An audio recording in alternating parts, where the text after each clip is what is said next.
The world is saved.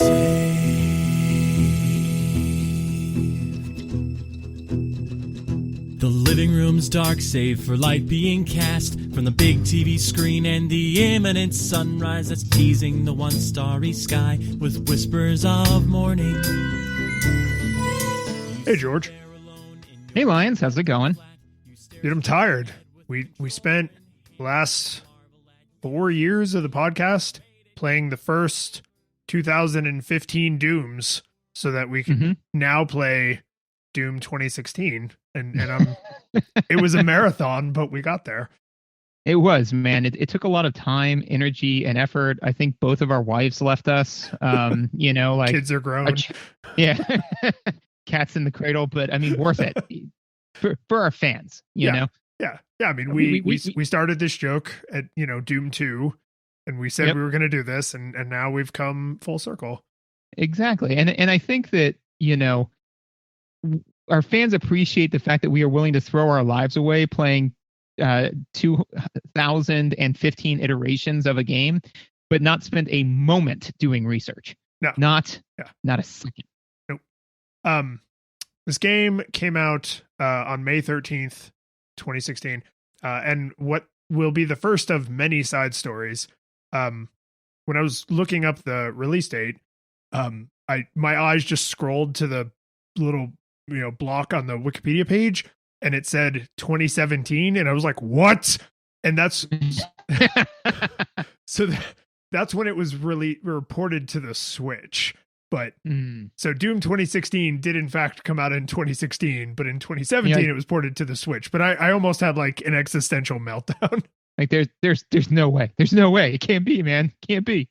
Yeah. No. So NEWstalgia experience, right? Yes. Yeah.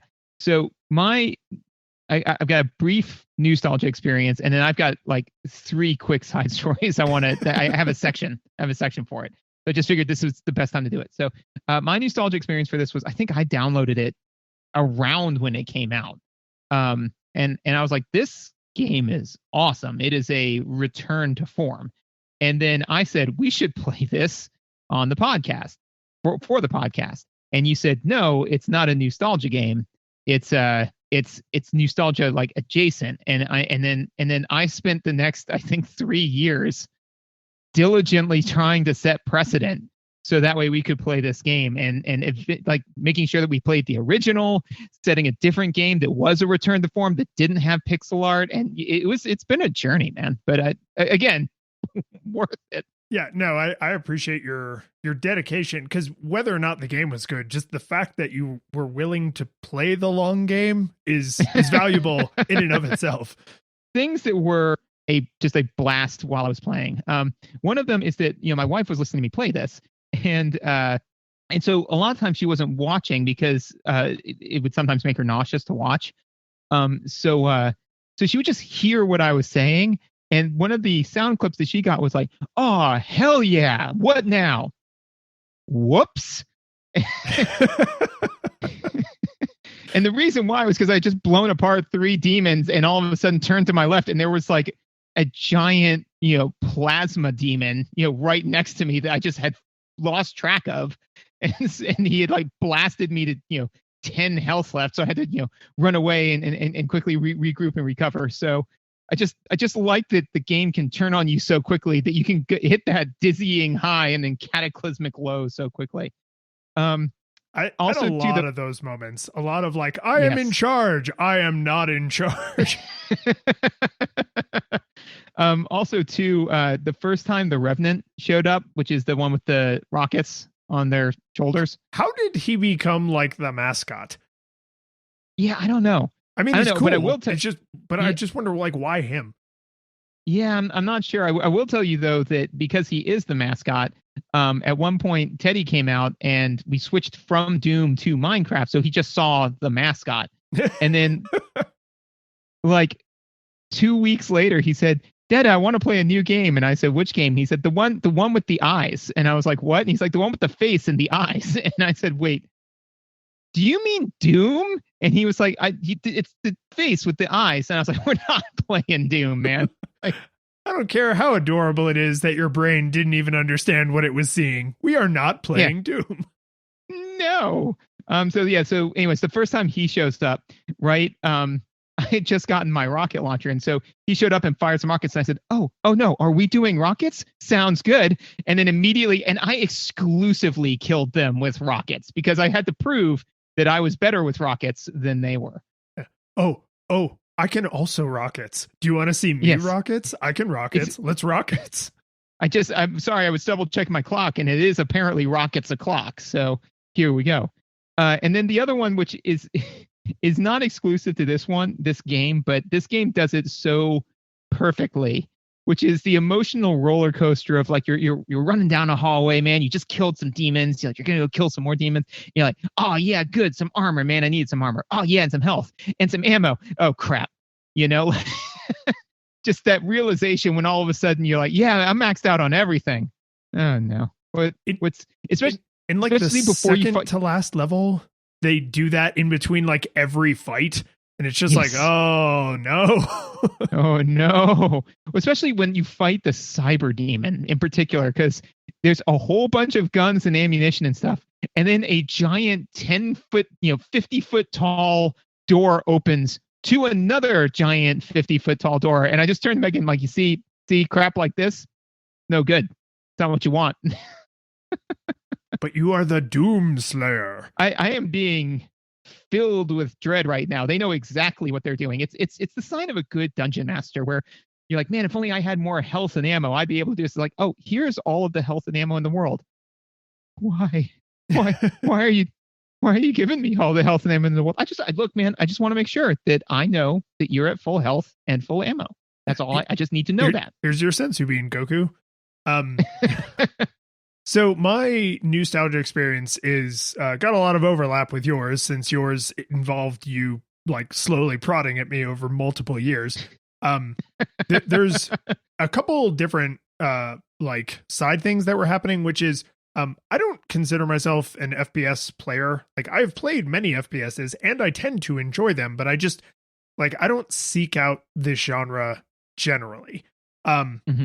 When Doom 3 came out, we were in college, and I played a lot of Doom and Doom 2 as a youngin'.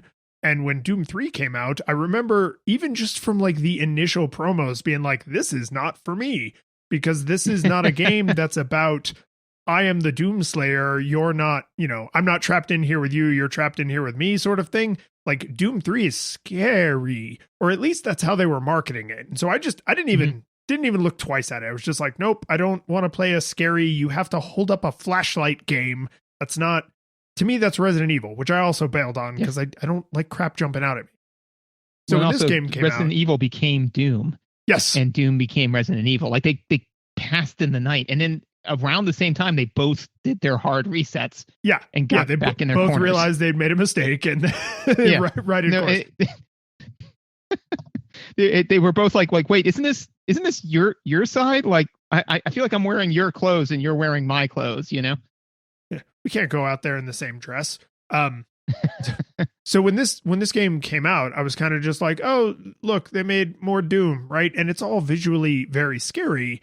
And then the more you talked about it and the more I saw about it, I was like, oh, this is more like what I think of as Doom, right? This is Doom 2, but with like really high production values, right? This is Doom 2 if, Doom's dad was a trust funder, right? Like, and that's all fine. But when I actually sat down to play the game, I had a realization, and I'm not trying to unnecessarily clickbait this podcast, but I really do believe this. So I'm going to say this up front. This game, more than any other nostalgia game we've played, knows that it's a nostalgia game and really, really wants you to be in on the joke. Now, whether or not that's required, whether or not the game stands on its own merits, like that's what the rest of the podcast is going to be about. But I do think it's interesting that like Donkey Kong Country Tropical Freeze does not demand that you played all the previous Donkey Kong countries, right? Undertale does not demand that you played Earthbound. But this game is littered with references to the early Dooms, up to and including entire pixel art maps that look like the original game that you can unlock, right? There's just nods to the old games, just left, right, and center.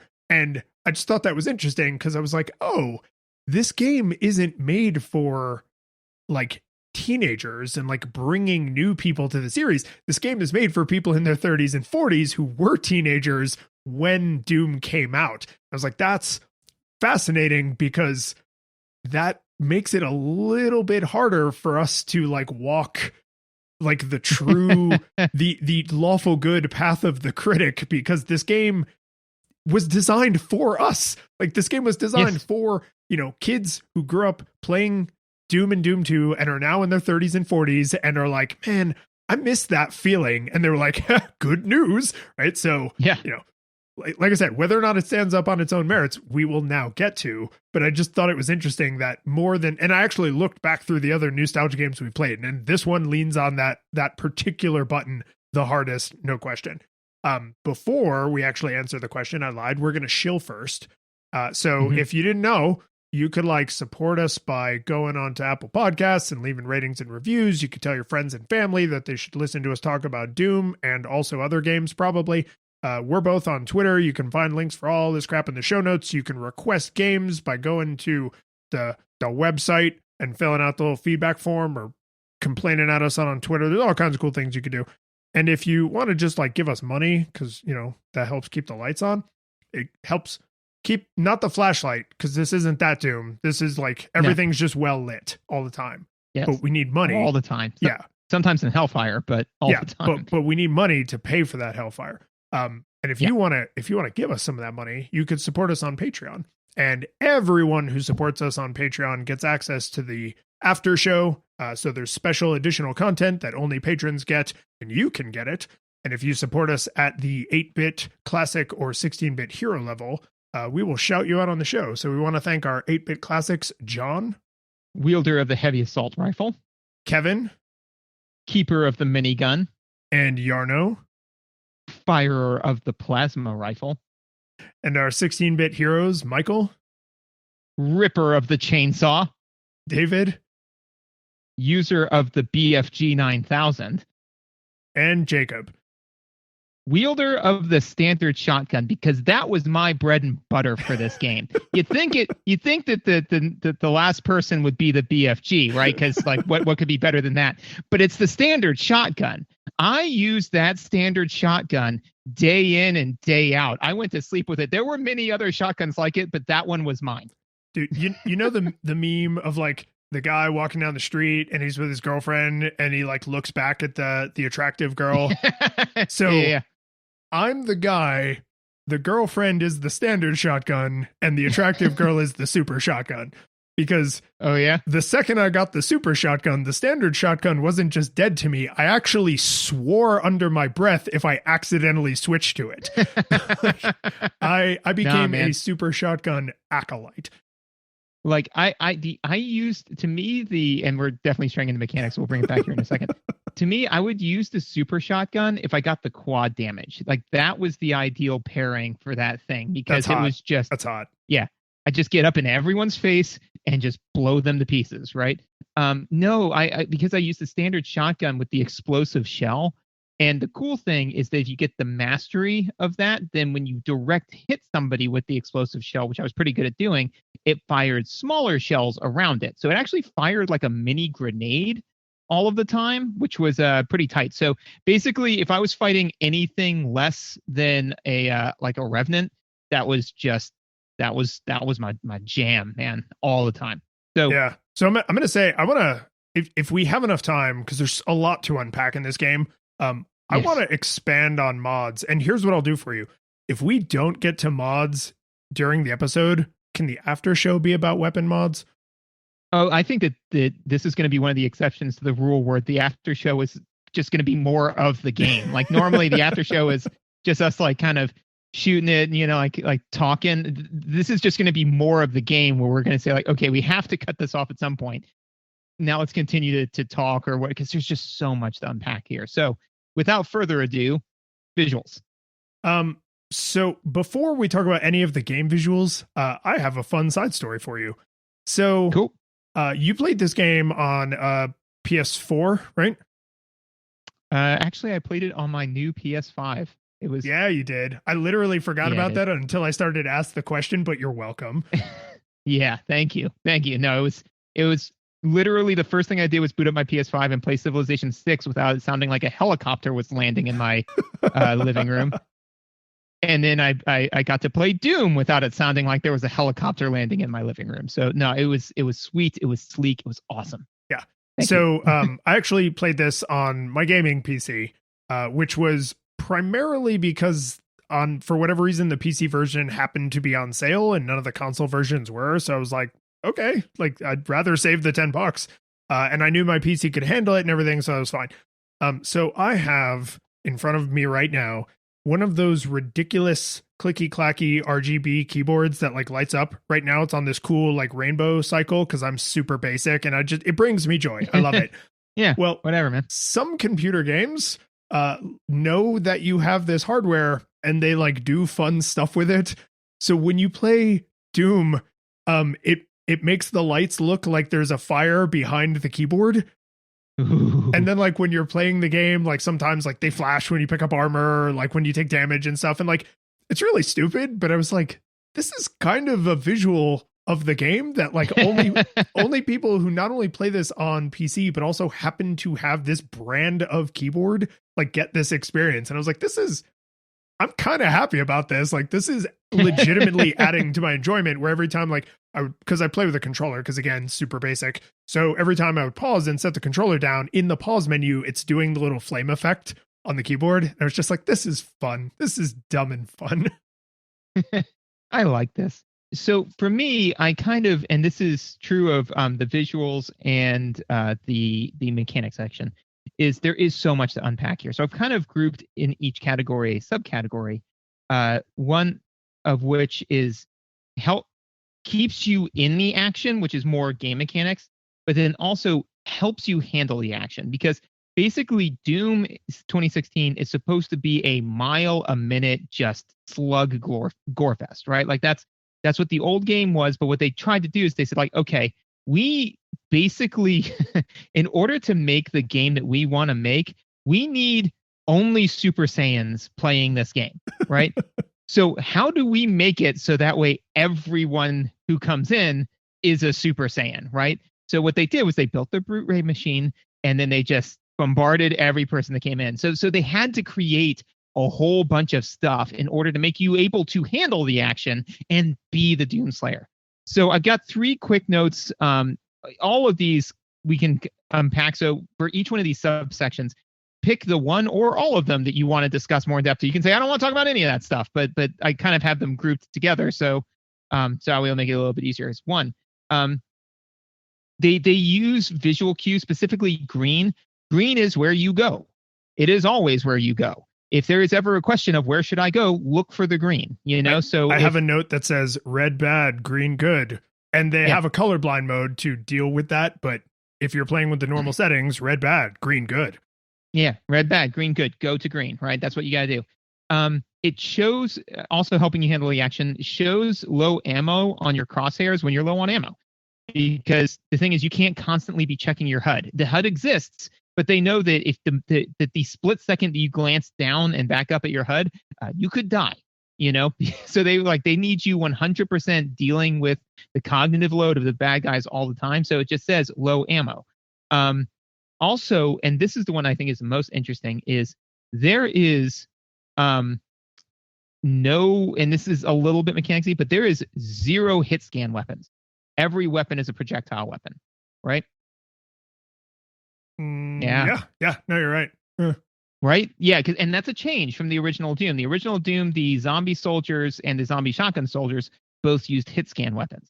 You know, this one, everyone is all projectiles, which is again a visual cue because that means that you don't need the little Doom face at the bottom to turn left and right and show you where the damage is coming from because it's all projectiles, right? So they'll flare up the left side or the right side of the screen to kind of give you an idea.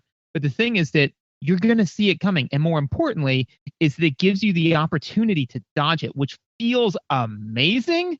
And I'll like probably 90% of the time I would have died was because I saw a bad guy charging up a blast and then they threw it at me. And then literally I did like the quick duck out of the way and then shot them in the face. And that made me feel awesome, So the fact that they said, you know what, let's get rid of no hit scan weapons. You have hit scan weapons. They don't, and that's the way that this is going to go, is awesome. And I think that most of your weapons are hit scan weapons.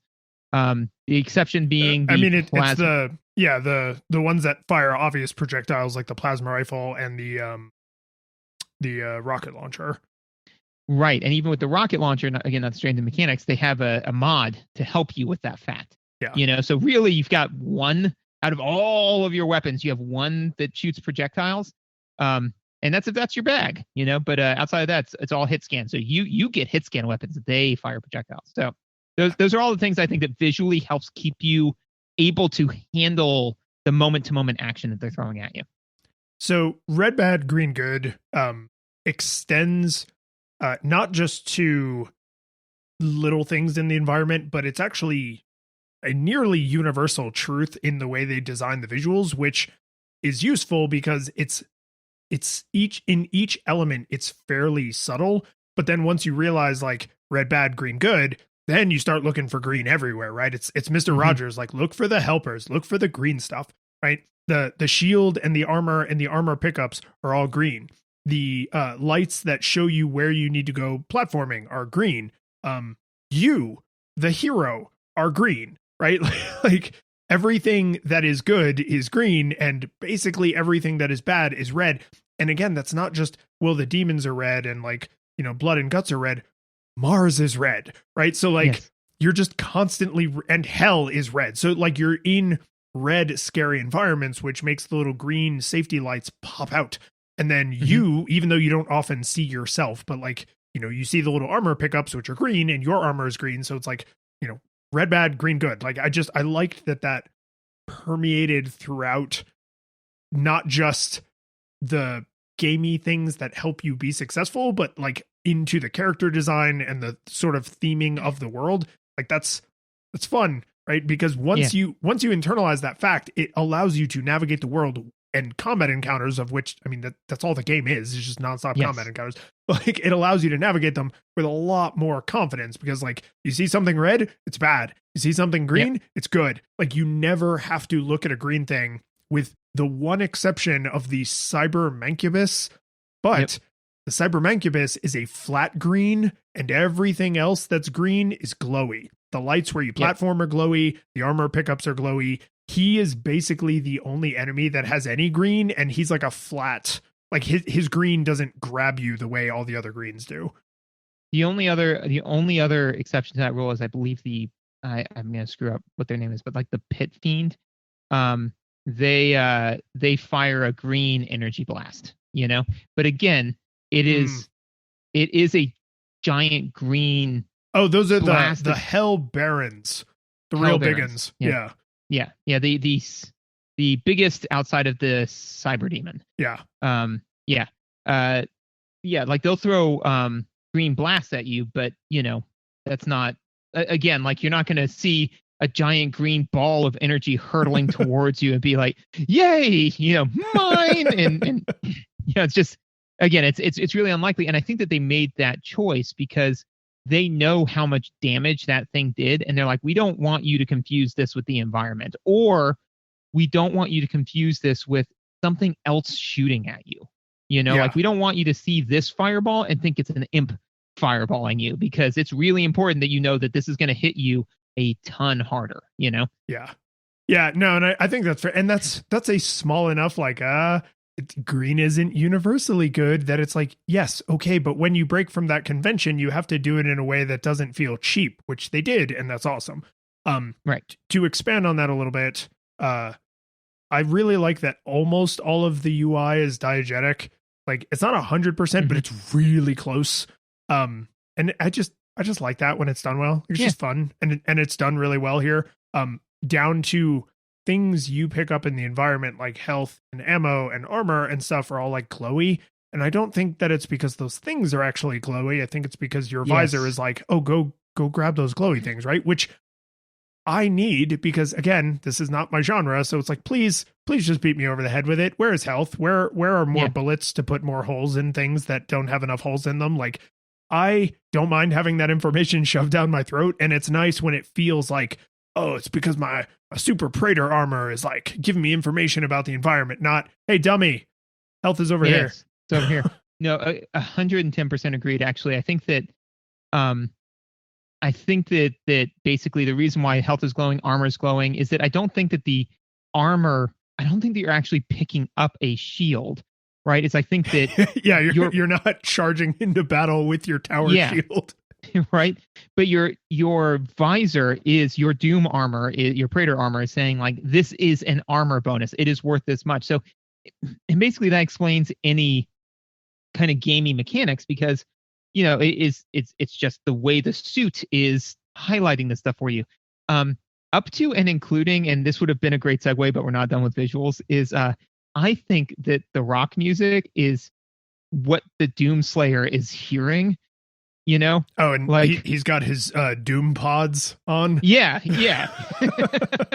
Like I want to believe that that's also the Praetor armor. So when because the minute that all of a sudden you run in and, you know, a bunch of demons show up, right? Like your Praetor armor will say, and the alarms will say, you know, demons detected, right? So your armor is aware of the fact that there are demons around. So it just starts piping in this like amazing metal music. And then when the last demon is killed, it stops piping in the music, because it's like, okay, well, you can calm down a bit now. So again, that's a music note, but in my mind, that's my headcanon, is that anything that feels gamey about this game is just your Praetor armor making sure you survive it.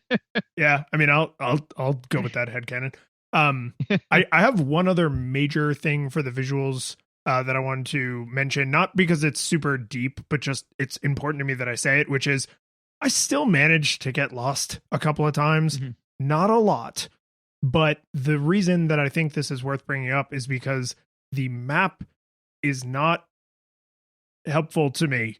Like, I don't think the map is detailed enough. And in some places it was weirdly too detailed, where it was like, oh, there's this little tiny platform between these two other platforms.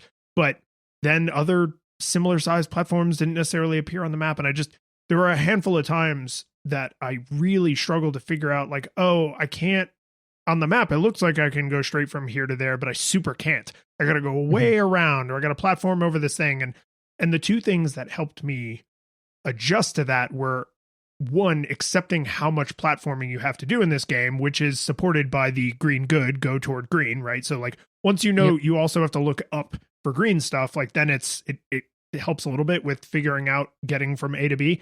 And the other thing is, and this is just a weird thing, but like, if you look at the map, you would say like, oh my God, these maps are huge. These levels are huge. They're not. If you look at your token on the map, you are massive. And if you like run for 2 seconds and then you reload the map, you will see how much ground you covered. The levels actually aren't that large. And I didn't realize that at first. And that was making it hard for me to navigate, because I was like, oh my God, this is way over there. Like, it's going to take me forever to get over there. And then I would walk and I would let the amount of time pass that I thought needed to pass. Then I would open the map and I would be like, what? How did I get way the hell over here? I just had a lot of those weird kind of like, I wasn't internalizing well how to navigate the environment and how to use the navigation tools to navigate the environment. And I did sort of settle on it somewhere around like the halfway mark, but until I did, I found navigating the first few levels incredibly frustrating. Yeah, I would agree with you that I got lost maybe a handful of times. I will say that because getting lost in Doom 2 was also a huge problem, you know? So I would say it was way less than Doom 2. You know, they took all massive improvement, no question. Yeah. But I would say I did get lost a couple of times. The things that they do is, one, like you said, green good. Two, they will put pickups in the direction that you need to go generally. So if you say like, oh, I'm going to go get this armor, you know, it'll generally head you kind of in the right direction. Three, enemies tend to be in the direction you're supposed to be going in. So if all of a sudden, which is also helpful when they're throwing projectiles at you, because if all of a sudden you get nailed by an imp, you turn and you look, you're like, oh, I guess I gotta go that way. Thanks, friend. I'll be there in a second. Also, too, one of the things that they did that I thought was kind of clever is so one is they've got waypoints up, right? On your compass in your HUD all the time, right? Where you're supposed to go, because they don't want you to be doing that type of exploration, which I'll put a pin in and get back to in a second. But one of the things that they'll do that I thought was kind of clever is that, let's say that, you've got to go get the yellow key in order to open the yellow door. They'll put the yellow door waypoint on there, but it'll be yellow. So if you go there and you're like, oh, I can't open the yellow door, you now know to ignore the yellow waypoint and go to the not yellow waypoint, which is I thought that was kind of clever. So the one last kind of big note for visuals that I had that I thought was kind of interesting, right, is that so there are a lot of core aesthetic. I would say the main core aesthetic that this thing is trying to play on is challenge, right? I mean, like you said, it's all combat, right? It's a series of vignettes, right? So I'd say that's the core one. But initially, as I said, that's the nice thing about this game, is that like exploration isn't a core aesthetic and it doesn't try to make it one, except that it is, because if they didn't want exploration to be a mechanic, they wouldn't have health the way they have health. They would be constantly regenerating, right? On top of that, they have secrets. They have secrets in every stage. They want you exploring these stages. But then I put some thought into it, and the reason why I think that this is interesting is because it's exploration, but fast. Whereas taking Breath of the Wild, to use as a counterexample, that's exploration but slow, right? Both have the core aesthetic of exploration. You would never conflate those two experiences, right? When you're exploring in Zelda, you're gliding on a hang glider from point A to point B and taking in the scenery. Whee! Which is in Doom, that's not what's going down, right? And I think that I thought it was just fascinating that in both of those things, even though the experience is wildly different, it is exploration, but it's pacing, and it's done well through the way that Doom manages its visuals, versus like if you take Zelda, literally they'll say, go find this place, and they'll show you a picture of it, right? So you're constantly looking at the picture and then looking at the environment and then looking at the picture and then looking at the environment, right? Because it's pacing and handle that. Doom says, we need you to go from here to here. If you want to go explore, you do that on your own time. But and they have some things to help facilitate that. But I thought that was kind of interesting that it's still exploration, just on a timetable. Well, and a lot of the exploration is even thematically on brand, because there's a lot of little secrets where, like, you look at the map, because you can upgrade the Praetor armor to eventually just be like, here's where all the secrets are. Go get them if you want them. But you still have to figure out how to get there, because it's often very circuitous or roundabout. You can't just go straight to it. And a lot of them are these like crazy leaps of faith where it's like, okay, I'm up high and I can see that this secret is down low. And there's like this little visual cue of like there's a glowy health pickup down there, or I can see like, a green light on this ledge a million billion miles away. And it's like, I guess I'm going to go for it. And because, as far as I can tell, you can't manually save in this game. It's checkpoints only. There were a couple times where I had been exploring for a while, and then I was like, ooh, there's a secret over there. And I got to jump across this massive pit to get to it. And I'm going to go find some monsters to kill and then come back and jump across this massive pit just in case I'm wrong. Right? Like, right. It was sort of a weird thing. But I like that not only is it fast paced in the way you're describing, but they are basically saying you now have to look around the environment and use these subtler cues, like the colors and things that aren't appearing on the map, or they're appearing like weirdly far away on the map. And you have to use that information to, make these giant leaps of faith, or, crawl under something or climb over something or whatever. And that's, you have all the information you need to be successful. So they're almost more like tiny puzzles. Like they're like platforming navigation puzzles. They're not like in old Doom where it's like just bang your head against every brick until a wall opens, right? And I appreciate that, because it feels like this is all Yeah, none of that. Right? It's like this is all discoverable, and that makes it also more satisfying to explore because you feel like you overcame a challenge, not that you were just lucky and pressed on the right brick. Agreed completely. We don't have to go super deep on this if you're not interested, but I feel like we're both like our berserk power up is still active, and we almost left visuals without talking about the monster design. Like we have to talk about the enemy design, right? We absolutely can. And the last thing I have for visuals, and then we can end it on the monster design, is because I just feel that it needs to be addressed in case anybody's like, man, they seem to be saying that this is a great game, I'm gonna go out and buy it. It is intensely gruesome. It takes all of the gore and the blowing apart of bad guys and all of that, and it just heightens it up to an 11, and it mechanically incentivizes you to experience the gore. So I just, for my own conscience, I feel that I have to say that out loud, is that it's rated M for a reason. So keep that in mind. I think that actually dovetails really well with talking about the monster design, because everything is, ribs sticking out and teeth and viscera and blood and guts and gore and rippling muscles, but with like no skin over them. Like everything is, imagine Doom 2 and now give those people $25 million and 30 years and imagine what they would do. And you would have Doom 2016, right? Like that's how we got here. So the reason I think this is fascinating is because this is not a horror game. You are deeply empowered mechanically, and I know we will get to all that, but I also didn't find any of the visuals horrifying just on their own merits as visuals. And I, as you know, as any of our listeners who have heard us talk about other spooky stuff know, I don't like blood and guts and gore. And even though that's all this game is from start to finish, it is nonstop ultra violence. Because it's nonstop ultra violence, it takes on this like Quentin Tarantino kind of vibe where everything is just silly. Like it's not, it is super gross. And if you don't like blood and guts and gore, you will not like this game, but it's not scary.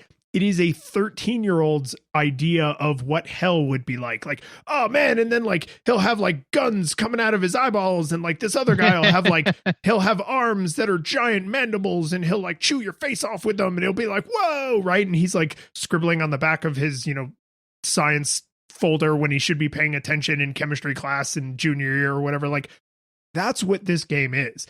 And the best way I can encapsulate this is I was playing this, and something like jumped out at me, and I went like, oh my, and I like blew its head off. And then I'm like running, and like something else like started attacking me, and I was like, come here, you, come on, where you going? Don't run. And like just kind of being silly with it. And Susan said to me like, the kids are asleep upstairs. Like you can swear if you want to. And I was like, but that's the thing. I don't need to swear because I'm not afraid. I am in charge here. And keep in mind, I'm saying this while I'm like chainsawing things' faces in half. And so it's the visuals are, I mean, just hyper blood and guts, right? Just like nonstop. The environment is covered in blood and guts. Everything is blood and guts all the time, but it's not scary. It's a 13 or 14-year-old's interpretation of, oh man, what would be cool, right? Which is not the same as, what would make you shit your pants, right? Those are two very different aesthetics. Well, and agree completely. And I think that two things on that note, and then we can jump to audio, is one is kind of the first story I said where, I was like, oh yeah, I gotcha. Whoops. Because again, like something jumped out at me, and I had the same, again, like the Doom Slayer, that same reaction of like, oops, I missed one. Not, oh God, a demon is about to flay me. It's like, oh no, I missed one of the cockroaches, and then I stepped on it and then moved on with life, right? Unlike the demon, it decidedly did not move on with life. But actually, when I fought the cyber demon, right? So the first, I'd say the first boss, right? Real boss, Is that one the first one that actually it shows the health meter on screen? Yeah.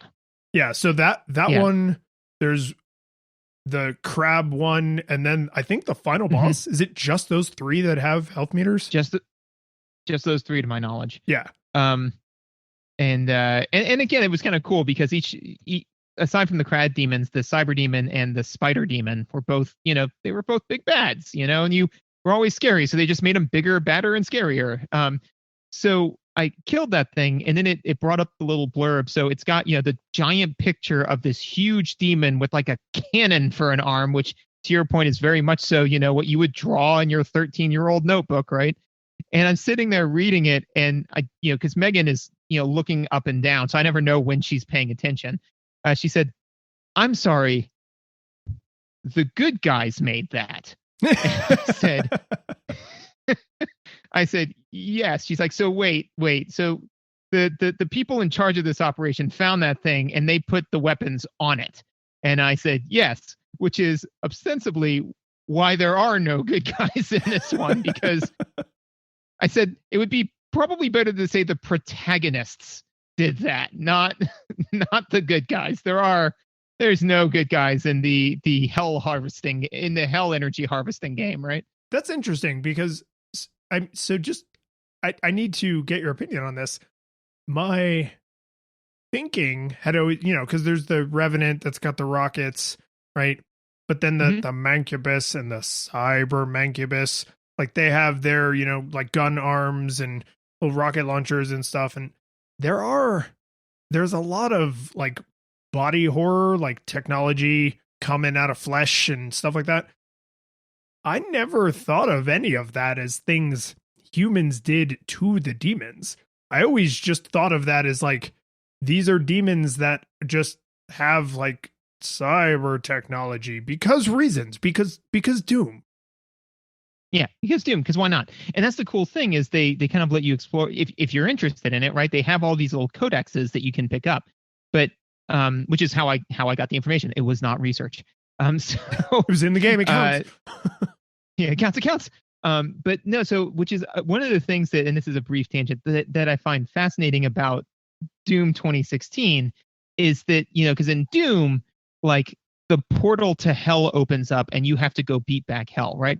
In this one, the portal to hell was intentionally opened. And not only were they doing it to solve the energy crisis, as the robot dude will let you know over and over again, but they were actually pulling demons out and experimenting with weaponizing them and augmenting them. So all of the Mancubi, all of the Revenants, all of the human tech that you see is them trying to weaponize hell, which means that they're going and finding the denizens of hell and torturing them.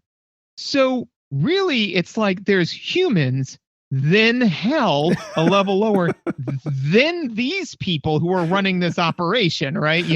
Whom you're ostensibly fighting for, like, so it really kind of conflates like you think when you get to hell that you've hit the bottom of the barrel, but apparently it can get worse. Yeah. Yeah, that's, and even though I didn't really dig in on the codexes, I realize now that all the signs are there, because when you get into the last area of Olivia's like Lazarus lab, there's the weird hologram like welcoming people to work, and it's like, if you have any questions about our decision to weaponize the demons, talk to Jessica in HR. And it was just like there was an employee tasked with like recording that line of dialogue, and at no point did he think that was unusual. And then you find out that Olivia was running a cult, and it's like, oh no, he did not think that was unusual. Yeah, no, they actually, for a game that goes out of its way to tell you that narrative is not one of the core aesthetics, they've actually done a pretty awesome job with their world building on this one, But yeah, so audio. Yeah, I mean, as you said, you're just hearing crazy rock music in your Praetor pods, your iPrators. No, Doom pods. In your Doom Praetor pods. Yeah. Yeah. Praetor, I don't know. It just doesn't roll off tongue. Doom pods, though. Doom pods, yeah. But you're hearing crazy rock music in your Doom pods pretty much nonstop. unless you've been out of combat long enough, and then it does stop. And again, I appreciated that, not just for like the emotional break of like coming down a little bit, but it lets you know that it's safe to come down. Like, oh, if you've reached the end of your, Doom playlist, then that means they're all dead for now. Like, yes, obviously there will be more, but you can, put the controller down for a second and like crack your knuckles. You could take a sip of water, right? I mean, yeah, the game, you can pause the game, but like, it's just nice to have that emotional like release of like, oh, you did it. Yeah. That's, and I love the way they did it, because there's no ambient music. There are ambient sound effects, but there's no ambient music. If music is happening, combat is happening. No, absolutely. And I will definitely say that some of the combat is so intense that literally I could feel my muscles tensing up as I was playing. So it was nice because not only do they does the music stop, and actually I noticed that because it always feels organic, right? Like the music just always seems to like trail off right when you're killing that last guy, which is that the music actually starts ending when you are killing the last demon. So if you're doing a glory kill on the last demon, which is probable, that's when it actually starts the ending riff, so that's kind of cool. Also, always a checkpoint. When you end the combat vignette, it's a checkpoint. So the music ends, it says checkpoint reached, you're good, and there were definitely times when I had missed an imp who was just around somewhere. So, like I'd killed all of the big demons and I was like, all right, but it was still, and I was like, what, why? And then, I just kind of start looking around, and then I'd find like, bam, I'd be like, gee, come on. And then just blow that guy away. And then music would end. Okay. So now I got them all. But again, super, super nice, because you know that you're still in danger, as opposed to OG Doom 2, where sometimes you just be walking around and all of a sudden get tagged by something and it would kill you. And you'd be like, well, that was fun. One of the things that you said that there are sound effects, right, is enemies make a specific noise, right? Like the different enemies make different noises, which can key you into what you're dealing with, The noises that I remember the most are the imps, that hiss they make, and that's straight out of Doom 2. Also, the mancubi have a weird like yeah, I literally have a note that says sound effects inspired by Doom, because like all the sound effects are like Doom brand sound effects. Yeah, they just took them and polished them off and turned them up to 11. So anyways, basically it allows you to, again, modulate your level of fear, and also too, when you are running down a hallway and there's a T-junction and you don't look down there, but you hear the Mancubus or the Baron of Hell or something like that, you hear that noise because you've passed by them. You're like, okay, I'm not going to, and then you keep running down the hallway and you see something else you don't want to deal with. Not to double back and go down that other hallway, because there's also hateful stuff down there, so to either fight your way through. But again, it's feeding you it's as though they said, we need to take every single way that your brain can process information and utilize it to the best of our ability, because we're going to be throwing a ton of stuff at you. So all of it, eyes, ears. I mean, like if this thing had a chemical generator in it, they would have used smell, I mean, in a literal and figurative way, this game is kind of a bullet hell game, right? There's crap flying around constantly, and you are having to process a huge amount of information. Something that I want to make sure I don't forget, just because you mentioned it in part, but I want to like celebrate its awesomeness, is when you are finishing off the last demon in a combat encounter, the music winds down in a way that feels like the song doesn't just fade out, the song ends, right? And it feels intentional. There's also certain, I didn't stress test this, but glory kills in general, and maybe certain glory kills against certain kinds of monsters, also do things to the audio where there'll be like a slide down the neck of an electric guitar, and it's like super grungy, and like there's a few different little modifications like that happen. Side note, back to visuals, when you do a glory kill, by default everything else in the background fades out, and all of the camera focus, literally the focus of the camera, is just on like this extra heinous thing that's happening that's like filling the entire screen.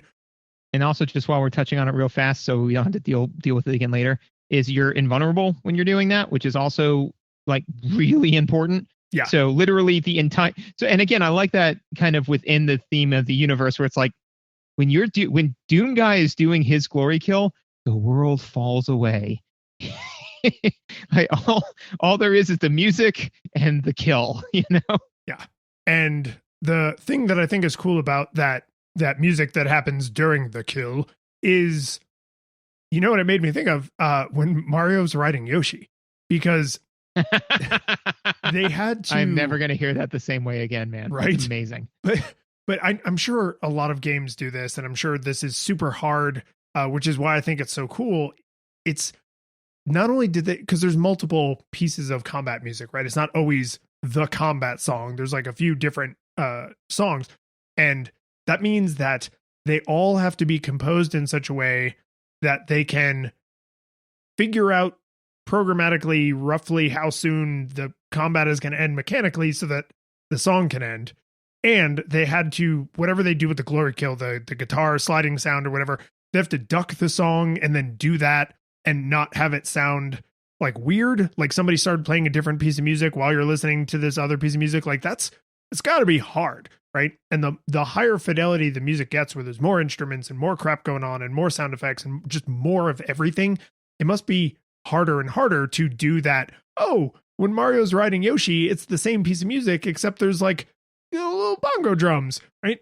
And to say like, yeah, when you snap a demon's neck off of its rotting corpse, there's like a little guitar slide. Like it's a small little detail, but I'm sure a huge amount of work goes into those two effects, right? The glory kill, guitar slide, and the song fading out in a way that doesn't sound like abrupt or stupid. Like that ain't easy, but it's like that level of polish is felt even by people who can't appreciate it and appreciated by anyone who would recognize it.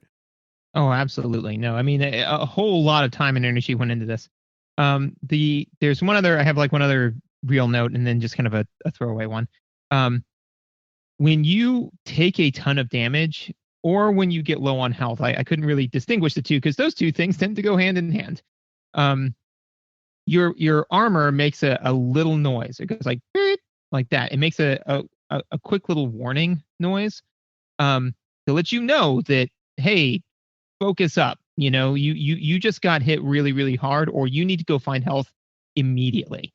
Again, it keeps you from having to manage your HUD, you know? So I very rarely during combat, I almost, unless I was breaking from one group of demons and going to another, I'd sometimes look down real fast and check what my health was at.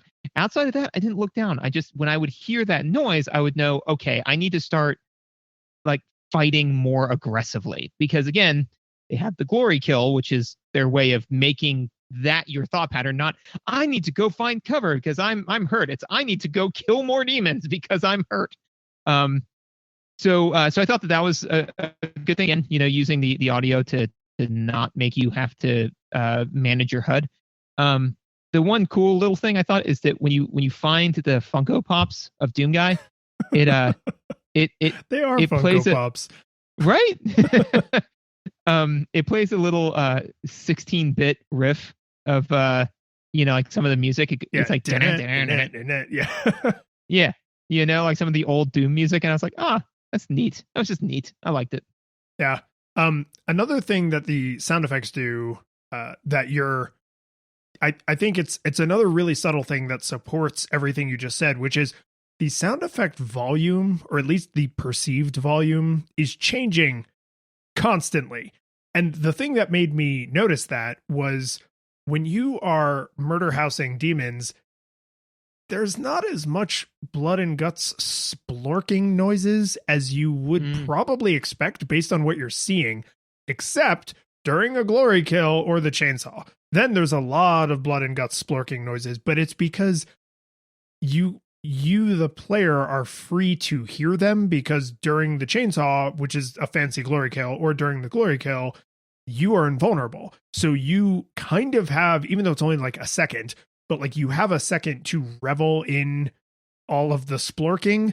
Whereas if the splorking was constantly happening during active combat, it would be distracting. It's not giving you any useful information that the visuals already aren't giving you. Like, it would be counterproductive. And so I appreciated that where enemies are and whether or not they are attacking, and you picking things up, and like it makes a little like blink kind of noise when you pick stuff up, and you firing your weapon, those all make noises at basically full volume all the time. And there's like quiet splurking. And then when you do glory kill, they're like, nah, everything else is going to fade away, and we're going to focus on the splurking sounds and the thing making the splurking sounds. And I just, yes, because this all has to happen in like seconds or fractions of seconds, it's going up and down a lot, but it's always very smooth. It never feels like sounds are suddenly getting loud or suddenly getting quiet, or they're quiet when they should be loud or loud when they should be quiet. Like it's a million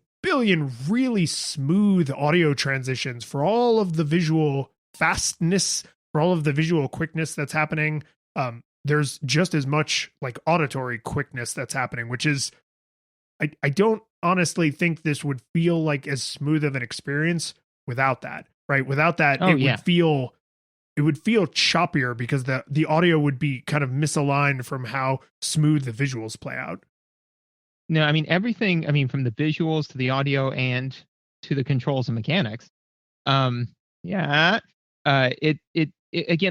is definitely one where they've got an engine running at 10,000 RPMs, and a single grain of sand getting into the machine would cause it to come to a grinding halt, so they, like there's just so much going on, and it's so fast paced that if the splorking sounds, which I'm sure that probably in one iteration of it, they said, okay, dial it back. Okay, there, that's where it should be, and it just iterative play testing over and over and over again. And I think that that's also kind of why they went for these vignettes, because they probably said, all right, there's going to be, the person who's doing the level design, you're going to have these 7 combat encounters. Design the combat encounter level, and then just design the piping that pipes you between those with like secrets and all that kind of stuff. But we need to make sure that each one of these combat scenarios plays out in a satisfying way over 10,000 iterations, because this is what the game is. This is all the game is. This is what the game does. And we are officially in controls and mechanics, because I really appreciated that segue. But the only other thing I want to make sure I tack on about the audio is the visuals are the 13-year-old idea of what hell would look like, and hey, what would be cool. Music, 100% same thing, right? Nothing in the soundtrack is, oh, this is scary, and oh, demons. There's very little use, not none, but there's very little use of things like scary choir, like, oh, and it's mostly during short cutscene sequences, right? When you are in control and you're being Doom guy, you put your Doom pods in and you put on your Danish death metal soundtrack, and it's just, and that's super empowering, right? It's not scary. You don't feel like, oh no, demons, they're coming to get me. Like, oh no, demons, I'm going to get them, right? So like, there's just the audio supports the not horrorness of it, right? Like, everything looks scary, right? But it's not, and everything sounds intense, but it's not scary, right? There's no horror here. Like this game that is full of demons and blood and guts, and you literally go in and out of hell half a dozen times, is like, it's not scary. Yeah, no, I would say that the game does a great job of, I'd say the 3 times that I can think of, but and really 2, where truly the game hits you with a quick moment of horror, is when they introduce the bosses, right? The cyber demon and the brain. The spider mastermind. Spider mastermind. Nailed it. Thank you. But the thing is that literally what they do is they have this huge visual of this thing towering down at you, and this intense music of, oh my God, what is this? And then intense rock music, which makes you feel like the Doom guy was like, whoa, I got this.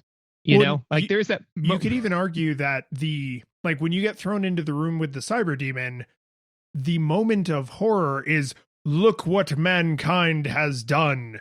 And at the end, when Olivia gets like sucked into the ground and then she comes back up as the spider mastermind, that moment of horror is like, oh, like Olivia, like she foolishly gave her soul over to the devil, and exactly what one would expect to happen happened. But that's a moment for you, the player, to share in the horror of the situation, right? Because usually when that's happening, your HUD has gone away, and then the HUD comes back because Doom Guy's not horrified. We are horrified. He's not horrified. And so when we go back to being Doom Guy, we stop being horrified, and then the rock music comes in.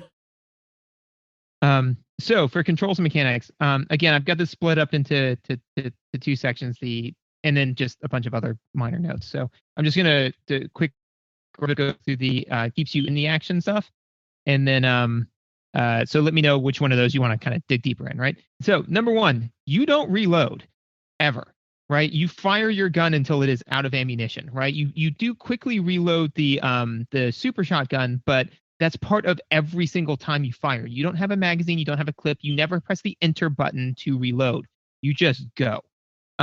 You move crazy fast all the time. You are always sprinting all the time. There is no run button. There is no button that makes you move faster or slower. You're always running at full tilt all the time. If you're thinking, I can probably make that jump, the answer is probably yes, you can, especially after you get the double jump, because they don't want you constantly thinking like, I don't know, can I make that? You jump ridiculously far, even as far, so again, if you're in the middle of combat and you're just jumping, you can just go for it. It just keeps you in the action as opposed to kind of guessing as to whether or not you can make that platform. And then the two big ones is one, the glory kill system, as we said, have hinted around before, is that basically because the health that you get is proportional to how low on health you are, it is always valuable to execute a glory kill, right? And the more close you are to death, the more likely you are to abandon all tactics and dead run at a demon and murder them than you are to try to like find a place to hide and regain your health, right? Because that's not what they want. They want high risk, high reward. And then finally, keeping you in the action.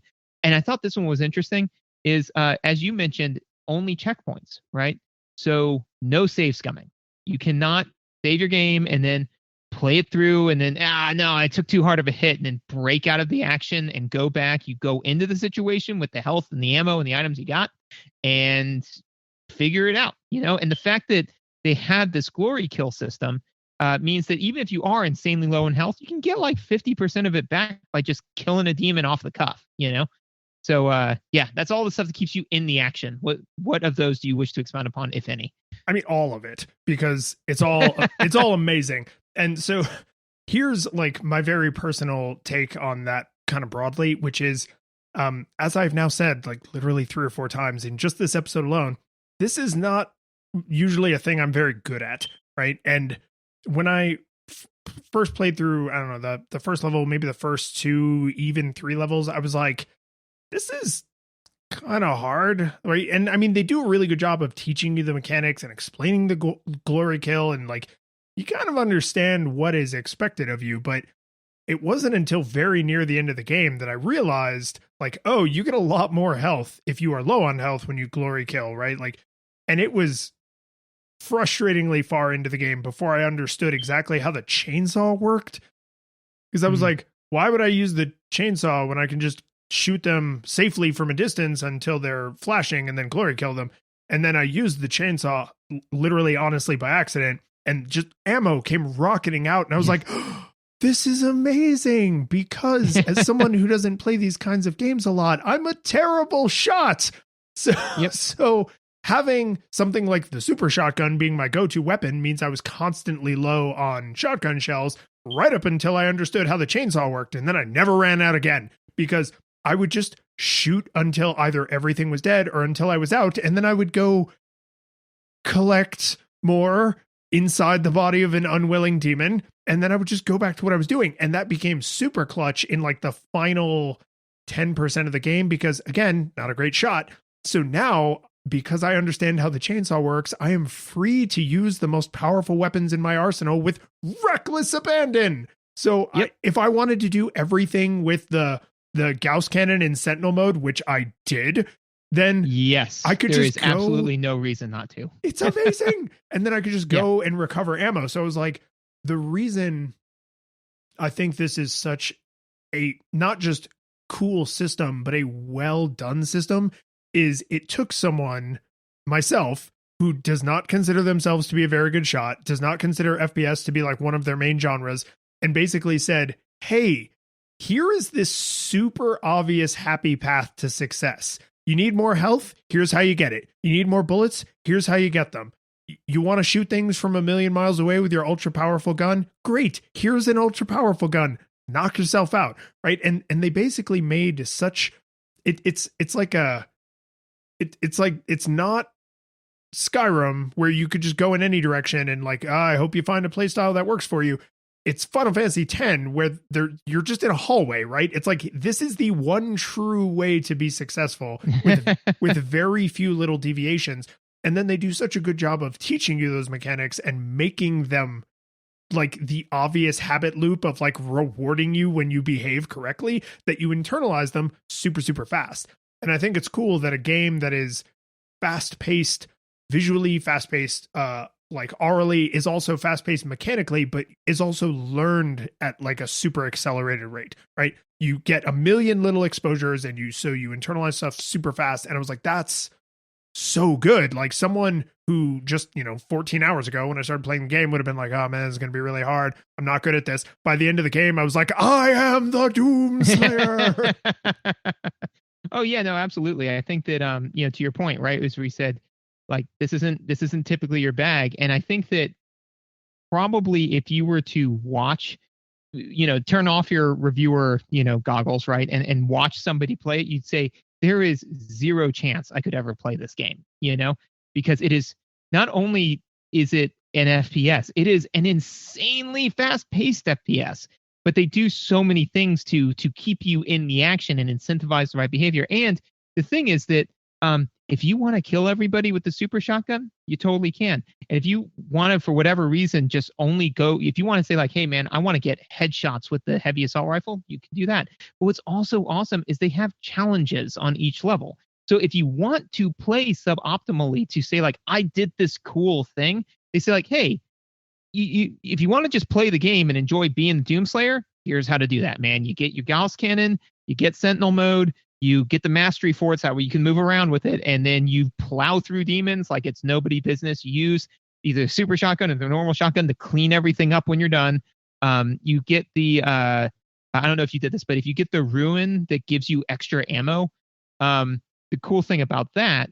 Did you do any of the rune trials? I did, and I do want to dig in on those a little bit, but I don't think I got that particular one. So the awesome thing about that one is that after you pick up 500 ammos from dead demons, you can potentially pick up BFB ammo from dead demons. Which which means BFB ammo is suddenly very plentiful. So when all of a sudden I realized that ruin had become active, I was firing off that BFB like it was nobody's business. Because the awesome thing about the BFB is that if you're low on health, right, and you fire it, all of the demons explode into a panoply of health, right? So it basically even then takes you from the big bads are still one shot. It is a problem solver. It is. It's the guy that they call in Pulp Fiction to clean the car. It's the wolf. It's the wolf, right? It just gets the job done. But then the thing is that not only that, but you go from being at like 20% health, basically completely screwed because you're holed in by demons, right? To all of a sudden having no demons around you and you're back at full health, right? Three other things I want to categorize and helps you handle the action is mechanically, the game automatically switches your weapon when you're out of ammo, right? So you don't sit there and fire empty. Like the minute that you're out of ammo, it switches you to the next weapon. Health drops are proportional to how close to death you are, which we kind of touched on a couple of times. But again, it's super important because if a glory kill always gave you 10 health, then if you were at 20 health, you're still not going to risk it, right? But the risk is the reward is always proportional to the risk, So if you're if you're not even close to death, then it's low risk to go in there and try to kill somebody. So therefore it's low reward. And as I mentioned before, there are no enemy hit scan weapons, so you don't have to worry about running into the middle of thing and all of a sudden being sniped by bad guys. There are no bad guy snipers, right?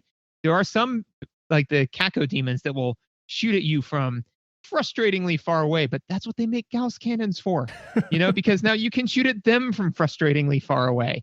And there's nothing better than like and the thing that's really fun is when you shoot at one of them and you see them fall to pieces, and then you see the one that you didn't see behind them also fall to pieces, and you're like, I didn't even know you were there, and now you're dead. That was your story, is that you were hiding behind the other guy, and then you just died. There's I think one of the later levels has a challenge specifically to kill 2 cacodemons with a single shot. Another way you get the mastery on the Sentinel is killing, I think it's 3 or more demons with 1 shot of the Gauss cannon. Yeah. So that's the kind of stuff that keeps you able to handle the action.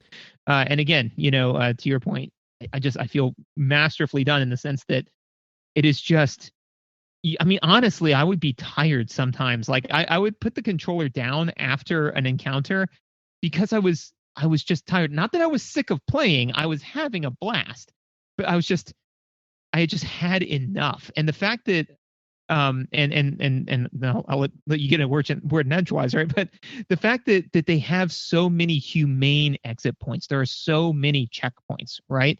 Because after every one of those vignettes, so it's saying like, hey, here's your checkpoint. Are you done? Because if you're done, just turn it off and walk away. You're good. If you want to go play more, you walk maybe 1 minute, and then there's another little fight, and then there's another checkpoint.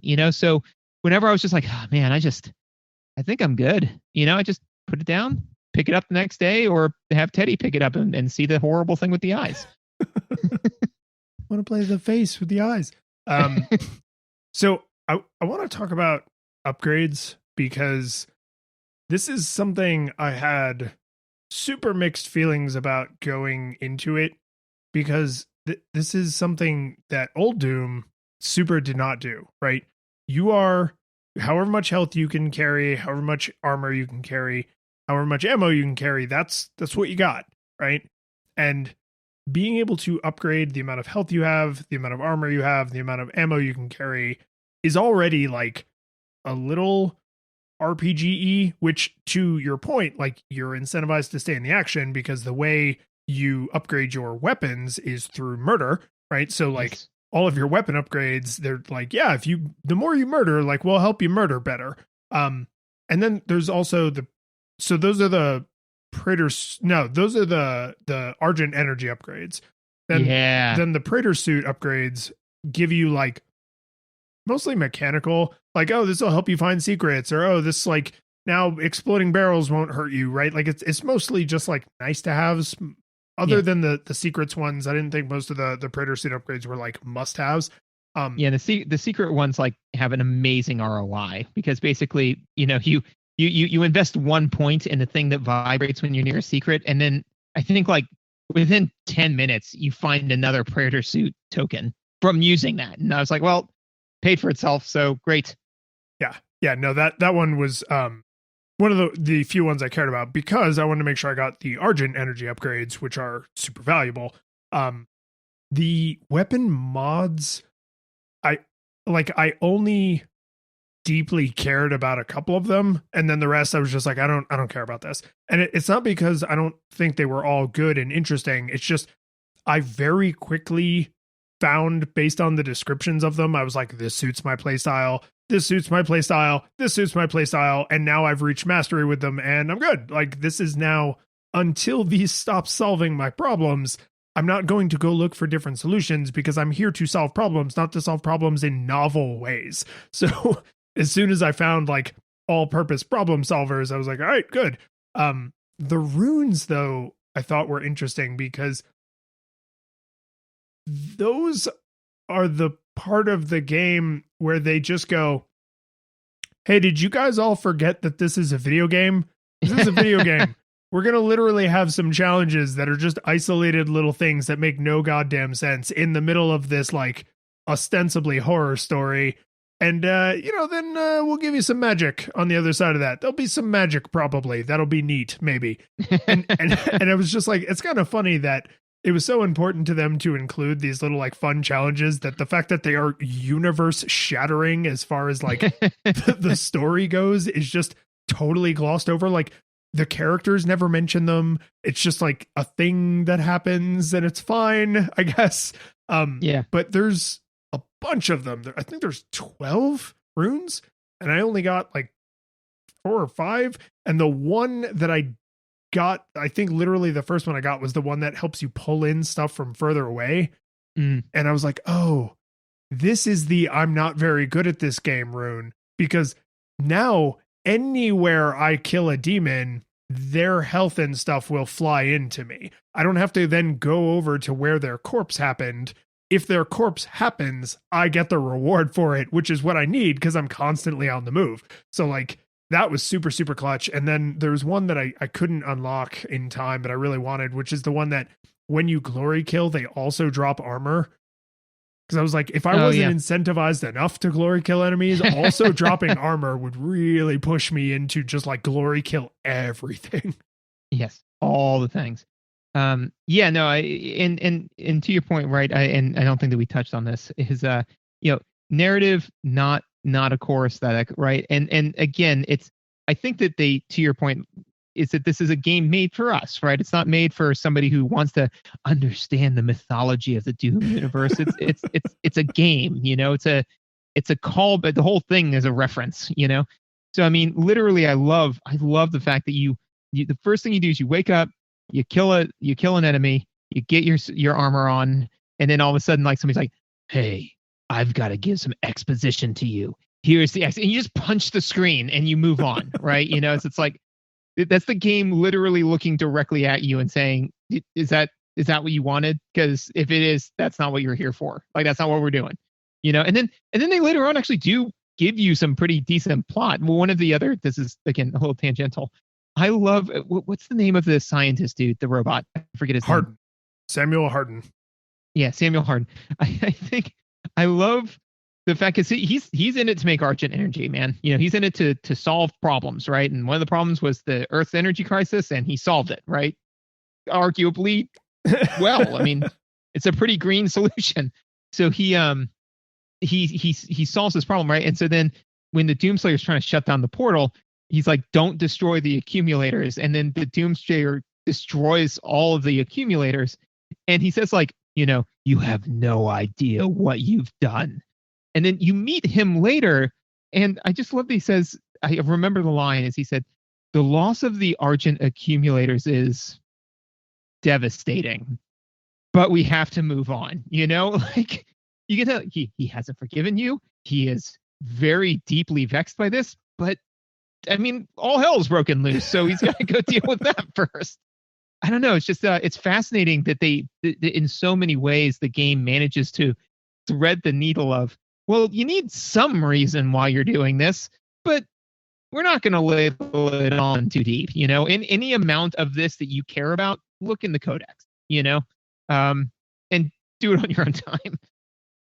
Yeah, I like, we thought about this. Like, there is a world that exists, and we wrote a story that happens in this world, but the character you're playing and the way we want you to feel doesn't care about any of that. So if you, the player, want to know more about the world, we'll give you enough information that you hopefully feel satisfied. But you, the Doomslayer, give zero craps about him, her, any of this. That is not, you're not here to save anyone. You're not here to help anybody do anything. You are here to kill demons and also kill demons. Yeah, and I think that because Samuel Hardin at one point he says, something, which you would probably argue that we should kill all of the demons. And I remember getting a kick out of that because the Doomslayer don't argue nothing.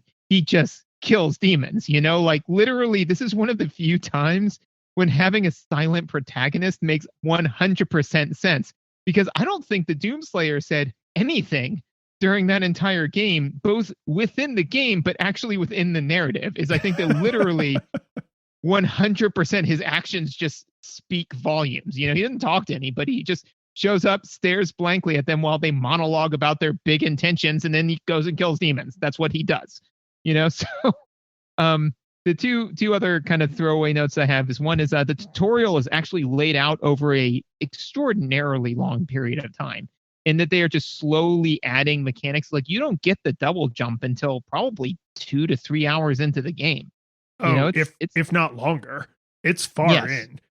Yeah. So I mean, they're like, okay, we're gonna give you a lot, but we're gonna give it to you one thing at a time. So I thought that was pretty cool. And then also, and this is just a minor thing, but again, shows the thought that was put into it is health stations. So they have health stations that will bring you back up to full health, which is important because the game devs need to know sometimes that, yeah, sometimes you'll be at low health, sometimes you'll be at high health. I want to know that you're at full health. So here's a health station. They don't open if you're at full health. You cannot use them, which I thought was clever. No. You know, so you can't. They don't open at them. full health. You cannot waste them. Yeah, exactly. Yeah, you can't waste them. You can't say, "Oh no, I meant it." Nope. You know. So again, just little things like that are pretty clutch. My last like random story I wanted to share, just because I think this is a nice bookend to your like, haha, gotcha, oops, is the the number of times in this game I caught myself like reflexively saying employee of the month, ladies and gentlemen, because just the AI is actually it's very consistent monster type to monster type, but like imps always behave like imps. The guys with like the big Mega Buster arm cannons actually behave fairly strategically compared to most of the demons. Like they try to shoot you from far away. The big guys that run and jump and charge at you, like they always run and jump and charge at you, right? Like the Caco demons behave like Caco demons, and they all behave a little bit differently, but they all behave very consistently so that they're very learnable, which means when you get powerful weapons like the Gauss cannon and the plasma rifle and super shotgun, and you have like quad damage turned on, and some imp is like, "Roar, I will defeat you," and they come charging up to you, and you just blam, just imp pieces go everywhere. Especially because I use the Gauss cannon so much, dude. Once I had Sentry Mastery and I could move with the charged up Gauss cannon, so I would be like blowing holes through like cacodemons and mancubuses, and then I still have the Gauss cannon out, and some imp would be like, "Rawr," and I would just reduce him to a mist. Like I would vaporize the atoms that made up his intentions and just be like, "You saw what I was doing. What the hell did you think was gonna happen?" You know what it is? It's to bring a wholesome thing into it. It's like in Steven Universe when the Ruby is like, "I'll be the one who killed Rose Quartz," you know? That's what it is the imp is like, "Oh, they sent all of Hell's armies, but it was me that slayed the Dooms." Oh no. Nope, whoops. But yeah, no, I and again, it kind of shows the tone of the game is that of empowerment, and honestly, it's supposed to be ridiculous and funny because there were so many times where I was like, "Whoops," or "Oh no," you know, just like little. I was never at the edge of my seat because I was afraid. Sometimes I was tense because there was so much stuff going on and I wanted to be successful, but I was never scared. I was just this is the Doomslayer's job. He punches a clock, man. So, you know, he came into work, gonna kill some demons, you know, a bunch of people are gonna, you know, the manager's gonna come in and talk about the strategic priorities of the initiative. And you're like, "Here to kill demons, man." You know, and it's like, "Why did you do that?" And it's like, "Because it helped me kill demons." And it's like, "Well, you know, I'm going to have your head for that." "No, you won't, because I'm the only guy down here killing demons." You know, like, just do whatever you want. You almost feel a little immune to it, you know, like, so I don't know. It's just, it again, and to be able to execute on that with so much action and so much gore, and the fact that you're literally fighting hell and it's kind of a comedy is, I don't know, it's impressive. So, if we haven't given the trick away enough, were I to say how I thought this game held up as a NEWstalgia game, I would say goodly. This game hold up goodly. And I think it's worth being very clear. This game was very enjoyable, and I would recommend this to anyone who likes this kind of thing on its own merits, right? This game in a vacuum was visually satisfying, aurally satisfying, mechanically surprisingly satisfying for someone who does not consider this their genre, right? Like, I had a blast and a half playing this, and more importantly, the places where they lay in the extra sprinkles of nostalgia don't feel like they're mocking you if you don't get the joke, right? And the best example I can give of that is in Doom 2, the final boss is a giant demon skull and it shoots demons out of its skull and you have to fire rockets into its brain. And if you turn on no clipping, you can go inside of its brain and you can see John Romero's head on a spike. And it's supposed to be like, oh, because the mastermind behind Doom is, of course, John Romero, right? He's like one of those super famous, like he's like a rock star game dev. Like he cared that people knew who he was, right? And in this game, John Romero has long since left the company ID Software, right? But there's this one cave, and if you go into it, there's a skull on a spike, and it's wearing a football helmet that says Doom on the side. And I was like, nice. Oh, that's cute. Because if you didn't know what that was, you would just be like, huh, weird. But if you know that that's a direct reference to John Romero, who has left the company and who inserted himself into the second Doom, and it was this like big, Easter egg that kids used to talk about. I remember talking to people about it, like, oh, if you turn on no clipping, you can go, right? Like they never make you feel left out for that stuff. They put it in just a way that it's like, if you just want to chuckle at this, that's fine. But you have the internet. Go figure out why we put this in here, and it's going to tickle you. And I love that kind of thing because it's so easy. They could have so easily made this game only for people in their 30s and 40s who played Doom and Doom 2, but they didn't. They targeted people in their 30s and 40s, but then they said, hey, all you 12 to 18-year-olds this is your first Doom, we want to bring you in because we think this is just the best thing ever, right? So we want to honor the people who came before you, but we also know that like you are new to this and we want to bring you in on the joke. Like we want you to enjoy killing demons, punch the clock, shoot some demons. So like the fact that they threaded that needle, I think is what, for our purposes, makes this no nostalgia goggles required. Like anybody who likes this kind of very specific flavor could pick this up and enjoy the ever loving hell out of this game. Well played. And honestly, co-sign everything that you said. I think that your no nostalgia goggles required far outweighs anything that I could say about it, right? Because one is I spent a lot of time setting this up. So, obviously I thought it was worth playing, right? Oh God, what if you hadn't played it in a while and you were like, oh no, it sucks. Oh no, this is terrible. I spent so much time and energy on this. But no, I think that, to your point, right, is that somebody who does not consider themselves to be a first person shooter, gamer, to say like, but I enjoy this. That's kind of awesome, So yeah, I think that they threaded so many needles, but I did genuinely enjoy playing this game. I would look forward to playing it. It could be exhausting sometimes because of the amount that it demands of you, but it was always fun, and it also does something that I really appreciate. So everything that you said for it holding up, but I really think that a really fun, enjoyable video game makes great stories.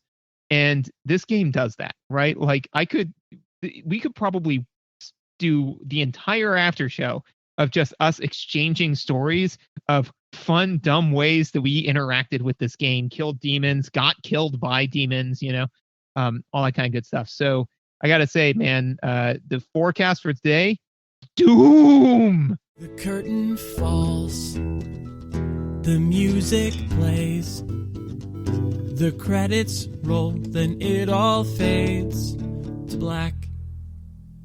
And you're left by yourself, the fanfare is gone, there's no player two there by your side to share victories won. But as you slowly progress down the hall to your bed, a few great events leak back into your head from the time that you spent traversing the land, battling evil, fighting the darkness, just sword in hand. Your memories creeping with the edge of a smile. You realize again what you lost for a while. You're gonna think back much less